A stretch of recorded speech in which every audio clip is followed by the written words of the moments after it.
Hi everyone, I'm Lucy, a student leader with Global Youth Philanthropy, or GYP for short. And it's such an honor to be here with you guys today on a day that means so much for youth across the globe. And I really wish I can meet you guys in person right there. I want to start with a short story. When I was 13, I started tutoring students in China and Japan for English. And at the time, it was just me, my laptop, and a lot of late night grammar sessions. And what started off as English tutoring gave me a larger realization. Some of my students had unstable internet, others were learning from a very crowded house, but all of them showed up and they worked really hard.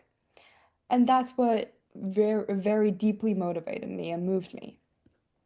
It made me understand that learning in adversity is something that we're dealing with on a single daily basis. And supporting each other through that is where real change happens. And that's what brought me to GYP in the first place. Global Youth Philanthropy, we are a student-run organization that brings together young people from across the world to drive change in their local communities or globally.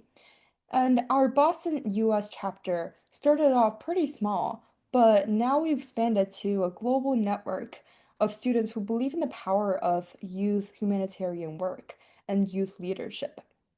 So, in the past, we've led public speaking courses, created opportunities for intercultural exchange, launched our own youth publication to support students, etc.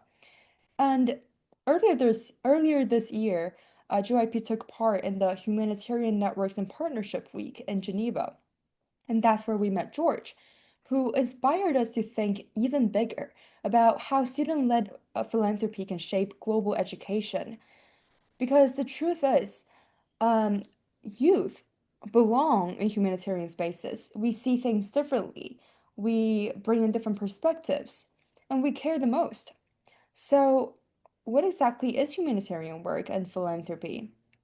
And I used to think that it meant raising tons of monies, but over the years, I've realized that it is so much more than that. It is about time, about ideas, and it's about empathy.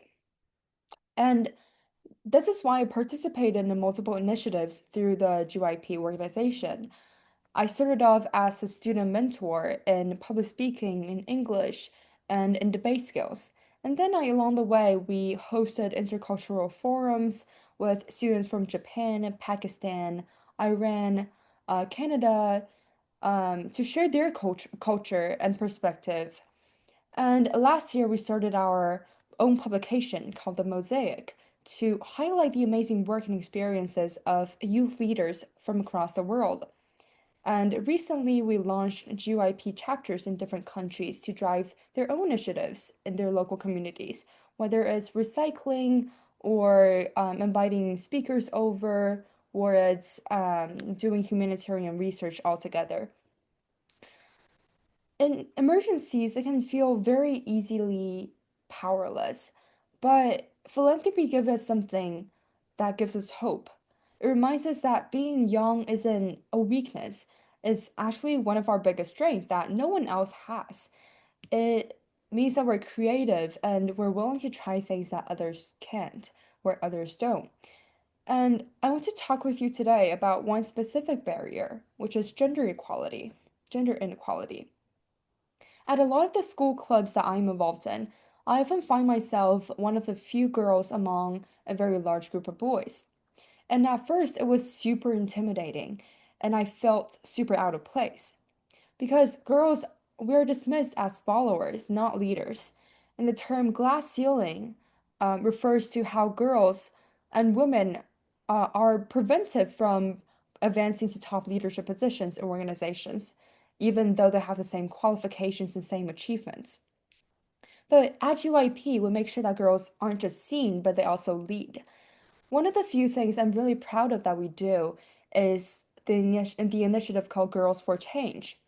It's about giving girls, young girls like us, the chance to lead. We've done everything from hosting workshops to giving fundraisers and partnering with students from across the globe in Thailand, South Africa, and China. And the coolest part is that we're all learning from each other about how to use our voice, our skills, and even our creativity to solve real world problems.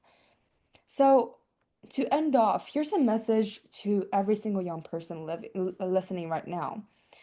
Know that you're not alone and your voice matters. And philanthropy doesn't just start when you're older or have a title in a company. It starts when you actually start to care about anything around you. It starts when you look around and say, you notice a problem and you say, hey, I can fix that. And when enough of us do that, we bring in enough power across borders, across languages, time zones to build a future that we actually imagined. Thank you.